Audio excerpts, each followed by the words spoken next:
Assalamualaikum warahmatullahi wabarakatuh. Perkenalkan, nama saya Alda Permatasari dari kelas Akuntansi 20E mata kuliah Perilaku Organisasi. Di sini saya akan menjelaskan materi bab 8, yaitu motivasi dari konsep menjadi penerapan. Nah, yang pertama, memotivasi dengan desain pekerjaan dengan model karakteristik pekerjaan. Terlebih dahulu kita mengetahui apa itu desain pekerjaan. Desain pekerjaan atau job design adalah suatu cara di mana elemen-elemen dalam suatu pekerjaan di organisasi. Riset dalam desain pekerjaan ini menyatakan bahwa cara yang mana elemen-elemen dalam suatu pekerjaan di organisasi dapat meningkatkan atau menurunkan upaya dan juga menjelaskan apa saja elemen-elemen tersebut. Di sini ada model karakteristik pekerjaan. Model karakteristik pekerjaan atau job karakteristik model yaitu suatu model yang mengusulkan bahwa suatu pekerjaan dapat digambarkan dalam bentuk 5 dimensi utama pekerjaan, yaitu keahlian yang bervariasi, identitas tugas, signifikansi tugas, kemandirian, dan umpan balik. Nah, pada kelima dimensi utama pekerjaan itu, kita akan menjelaskan satu-satu.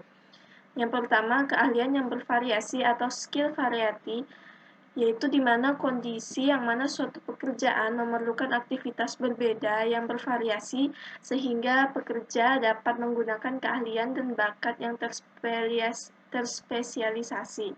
Jadi pada keahlian yang bervariasi ini, seseorang dapat menggunakan keahlian dan bakatnya dalam suatu pekerjaannya sehingga bakat-bakat atau keahliannya itu dapat timbul dengan variasi-variasi yang berbeda. Kemudian yang kedua ada identitas tugas atau task identity, yaitu keadaan di mana suatu pekerjaan memerlukan penyelesaian secara keseluruhan dan dapat mengidentifikasi hasil kerja. Nah, jadi pada identitas tugas ini, seseorang dapat memerlukan secara keseluruhannya dengan mengidentifikasi hasil-hasil dari kerja yang mereka lakukan.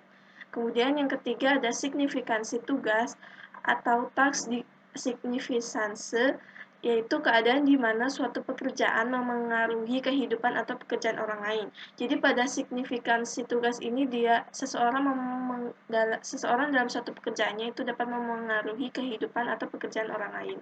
Kemudian yang keempat ada kemandirian atau autonomi, yaitu keadaan di mana suatu pekerjaan memberikan kebebasan, independensi, dan keleluasan dalam menjadwalkan pekerjaan dan menentukan prosedur untuk melaksanakannya. Jadi pada kemandirian ini menunjukkan kepada seseorang untuk memberikan kebebasan, keleluasannya dalam suatu pekerjaannya untuk bisa menjadwalkan pekerjaan agar lebih bisa dilaksanakannya. Kemudian yang kelima ada umpan balik atau feedback, yaitu keadaan di mana pelaksanaan aktivitas kerja menghasilkan informasi secara langsung dan jelas tentang kinerja kita sendiri.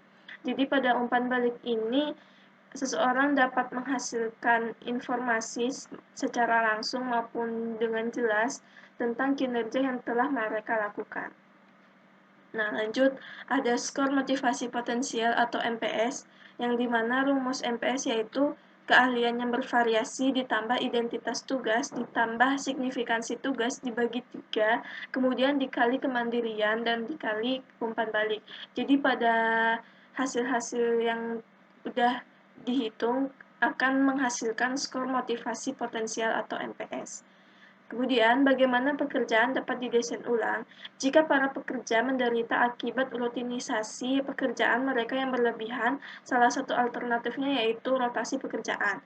Nah, apa sih rotasi pekerjaan itu? Rotasi pekerjaan adalah suatu pergeseran pekerja secara berkala dari satu tugas ke tugas lainnya dengan persyaratan keahlian yang sama pada level organisasi yang sama, atau disebut juga dengan pelatihan silang. Kemudian ada kelebihan dari rotasi pekerjaan, yaitu dapat mengurangi kebosanan, meningkatkan motivasi, dan membantu para pekerja memahami dengan lebih baik bagaimana pekerjaan mereka memberikan kontribusi bagi organisasi. Jadi pada rotasi pekerjaan ini sangat baik bagi setiap individu atau setiap seseorang untuk dapat mendesain ulang pekerjaannya agar lebih bisa membantu mereka dalam memahami bagaimana pekerjaan yang mereka lakukan dalam mengkontribusi bagi organisasi. Kemudian ada pengayaan pekerjaan, yaitu memperluas pekerjaan dengan meningkatkan keadaan di mana pekerja mengendalikan perencanaan, pelaksanaan, dan evaluasi kerja. Nah, di sini ada bagaimana sih manajemen memperkaya pekerjaan. Yang pertama adalah menggabungkan tugas-tugas. Maksud dari menggabungkan tugas-tugas yaitu menggabungkan kembali tugas-tugas yang terpisah dengan modul kerja yang baru dan lebih luas. Kemudian yang kedua membentuk unit kerja yang alamiah. Maksudnya yaitu membentuk unit kerja yang alamiah yaitu membuat para pekerja untuk lebih teridentifikasi lagi dan bermanfaat bagi keseluruhan. Kemudian yang ketiga membangun hubungan dengan klien. Maksudnya yaitu hubungan antara si pekerja dengan kliennya. Kemudian yang keempat ada memperluas pekerjaan secara vertikal, yaitu di mana memperluas pekerjaan secara vertikal ini memberikan para pekerja dengan penuh tanggung jawab dan kendali yang sebelumnya udah diketahui udah dilaksanakan oleh manajemennya. Kemudian yang keenam ada membuka sarana umpan balik. Maksud dari membuka sarana umpan balik ini yaitu membiarkan para pekerja untuk mengetahui seberapa baik yang mereka kerjakan dan apakah kinerja yang mereka kerjakan itu mengalami peningkatan atau penurunan. Lanjut, ada desain pekerjaan relasional. Desain pekerjaan relasional yaitu di mana merancang ulang pekerjaan atas dasar teori karakteristik pekerjaan sehingga para pekerja menjadi termotivasi untuk mendorong orang-orang menjadi penerima manfaat dari organisasi. Salah satu cara untuk membuat pekerjaan menjadi lebih prososial dalam memotivasi adalah menghubungkan dengan lebih baik para pekerja dengan para penerima manfaat dari pekerjaan mereka. Contohnya, dengan mengaitkan cerita dari para konsumen yang menemukan bahwa produk atau jasa dari perusahaan dapat berguna. Nah, lebih baik lagi jika dalam beberapa kasus para manajer dapat mengaitkan para pekerja secara langsung dengan para penerima manfaat. Di sini ada alternatif pengaturan kerja. Ada flex time, pembagian kerja, dan bekerja jarak jauh. Nah, flex time itu yaitu jam kerja yang fleksibel, yang dimana para pekerja harus bekerja pada sejumlah jam tertentu per minggu, tetapi bebas untuk melakukan variasi atas jam kerja yang mereka lakukan di dalam suatu batasan tertentu. Kemudian yang kedua ada pembagian kerja atau job sharing, yaitu suatu pengaturan yang memungkinkan dua individu atau lebih untuk membagi pekerjaan yang memiliki jam kerja tradisional 40 jam dalam satu minggu. Kemudian ada bekerja jarak jauh atau telecommuting, yaitu bekerja dari rumah sedikitnya 2 hari dalam seminggu dengan menggunakan komputer yang terhubung dengan kantor perusahaan. Jadi pada pekerja jarak jauh ini seperti yang kita telah alami sekarang yaitu secara daring dengan menggunakan media Zoom atau dengan Google Meet. Nah, di sini ada keterlibatan kerja. Keterlibatan kerja merupakan suatu proses partisipatif yang menggunakan input pekerja untuk meningkatkan komitmen mereka kepada kesuksesan organisasi. Di sini ada contoh-contoh program yang dalam keterlibatan pekerja. Ada manajemen partisipatif dan ada partisipasi representatif. Manajemen partisipatif yaitu pengambilan keputusan bersama yang mana para bawahan berbagai derajat kekuasaan pengambilan keputusan yang signifikan dengan para atasan mereka langsung. Sedangkan partisipasi representatif yaitu suatu sistem yang mana para pekerja berperan serta dalam pengambilan keputusan organisasi melalui sekelompok kecil representatif pekerja. Nah, di sini ada menghubungkan program keterlibatan pekerja dengan teori motivasi. Pada menghubungkan program keterlibatan pekerja dengan teori motivasi ini sudah pernah dijelaskan pada bab 7, yang dimana teori Y konsisten dengan manajemen partisipatif dan teori X dengan tipe autokratis yang lebih tradisional. Teori dua faktor ini memberikan motivasi secara intrinsik dengan meningkatkan peluang untuk pertumbuhan, tanggung jawab, dan keterlibatan dalam pekerjaan itu sendiri. Kemudian ada menggunakan imbalan untuk memotivasi para pekerja. Di sini ada dua. Yang pertama, apa yang digunakan untuk menggaji? Apakah untuk menciptakan suatu struktur gaji? Nah, dengan menetapkan level gaji, maka mensyaratkannya untuk keseimbangan keadilan internal dan keadilan eksternal yang biasanya ditetapkan melalui survei gaji.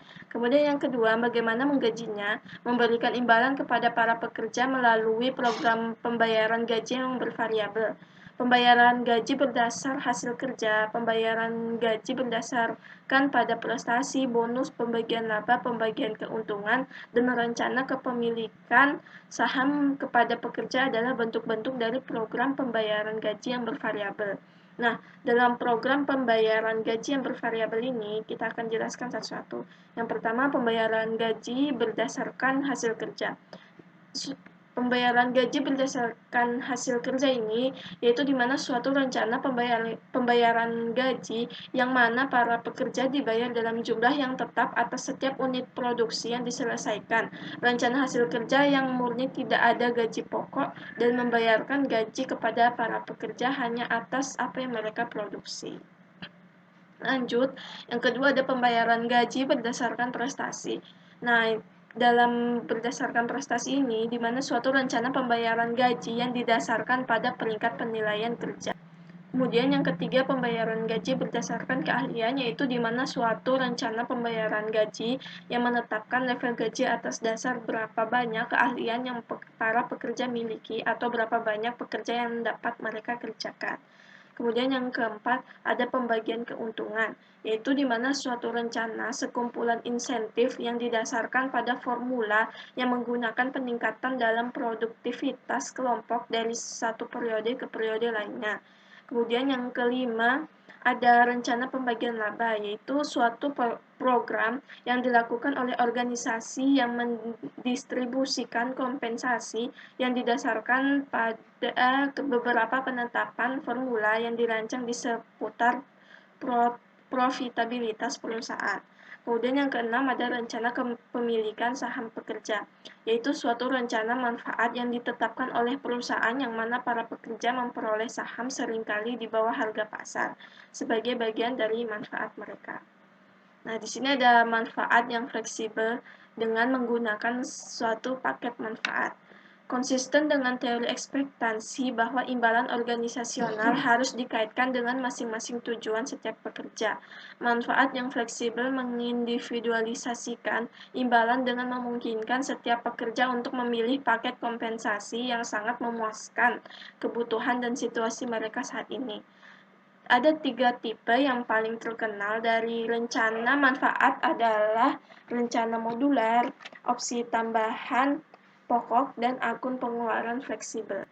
Nah, rencana modular adalah paket yang telah didesain sebelumnya atau modul manfaat masing-masing yang mana memenuhi kebutuhan dari suatu kelompok para pekerja. Sedangkan rencana tambahan pokok terdiri atas suatu manfaat pokok yang penting dan pilihan lainnya yang disukai yang mana para pekerja dapat memilihnya.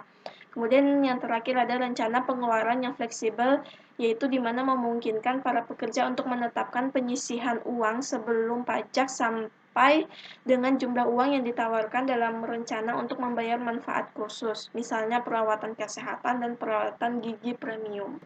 Kemudian ada imbalan intrinsik, di mana program penghargaan pekerja. Imbalan intrinsik ini berupa program penghargaan kepada pekerja dan berupa ekstrinsik dalam bentuk sistem kompensasi. Sebuah keuntungan yang nyata dari program penghargaan adalah bahwa mereka biayanya tidak mahal karena pujian tidak berbayar. Nah, dari yang sudah telah dijelaskan, maka kesimpulannya yaitu kajian mengenai apa yang memotivasi para individu pada akhirnya juga merupakan kunci bagi kinerja organisasi.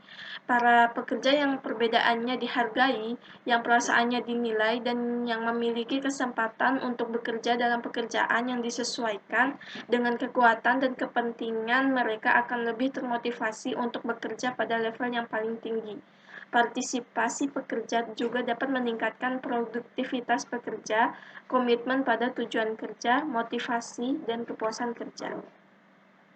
Oke, sekian yang bisa saya sampaikan. Apabila ada kesalahan kata-kata dan kekurangannya mohon dimaafkan. Kelebihannya itu berasal dari diri saya sendiri dan kelebihannya berasal dari Allah Subhanahu wa taala. Sekian, wassalamualaikum warahmatullahi wabarakatuh.